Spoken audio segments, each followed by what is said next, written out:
We have talked a little bit about the different types of Vajravarahi and Vajrayogini, and we've also talked about the complexity of the subject. It really is a very large tantric cycle of practice with a tremendous amount of literature. Now, of course, the literature is all tied up with the Chakrasamvara deity. The tantras, although there are some distinct yogini tantras, the majority of yogini teachings are also found in the Chakrasamvara as really the principal consort for the male Chakrasamvara. So, Vajrayogini, Vajravarahi. Vajravarahi is a form of Vajrayogini. And there are many different traditions. And so what we come across in art is a lot of different variants. Now these variants are basically iconographic, and they're spelled out in different texts and different commentaries. But they are worth paying attention to and noting because just because it's a complicated subject. So in terms of the variants for the basic, really we're going to deal with the basic form of Vajravarahi. So we're really looking at one face, two arms, two legs. There are other forms. There's 3 face, 6 arms. There's many more faces and arms in other versions. So there are a number of different levels of complexity, but we're not looking at that. We're looking at the one face, two armed, and then the variants that we can find with both painting and sculpture. Now, in terms of categories of variants, we only have really 6. We have color, we have the location of the sow head, we have hand attributes, leg posture, reversed positions, and head and necklace types. That's the necklace that Vajravarahi wears around the neck. Okay, so in terms of color, for the basic Vajravarahi, we actually have 3. We have red, black, and white. The most important, the most common of these colors is the red. The black is less common. We find it most notably in the tradition referred to as the Padampa Sangye tradition, but it's also coming down through the Mahasiddha Virupa. And then we find this in the pacification and the severing traditions of Buddhist practice. Okay, then we have the white Vajravarahi. White Vajravarahi, we find it in art, but it's not really that common. Comes through Shakyasri Bhadra to Sakya Pandita and to some others, and it's a little bit of a different kind of practice because it's not the main focus is not enlightenment. The main focus is wisdom producing or intellect generating. It belongs to the same category as Manjushri and Sarasvati and White Achala and Maitreya. It's a wisdom producing deity. That's the function within its tantric activity. Now, in terms of sow head location, so really we're dealing with the face of Vajrayogini, which is in a semi-peaceful, semi-wrathful appearance. Now, the sow face, the pig face, is very often placed on the right side, the proper right side of Vajravarahi's face.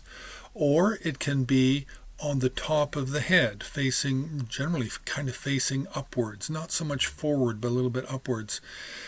Now, then we can have Vajravarahi where her main face is a pig face, and there's only one face, and that's a sow face. Then we have a very kind of odd kind of practice. We don't have a lot of art in terms of being a central figure sculpture or painting.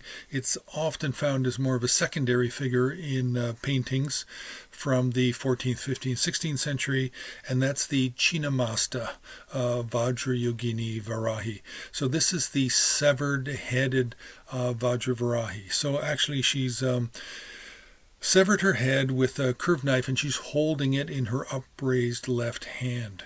Now, I am not sure where the sow's head would be placed if in fact there is a sow's head associated with this practice which is named Vajravarahi.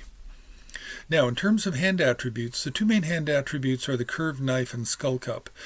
But if we have a Vajravarahi that has four arms, then we can have the added attributes of a Khatvanga and a hook. Khatvanga is a staff that Chakrasamvara holds.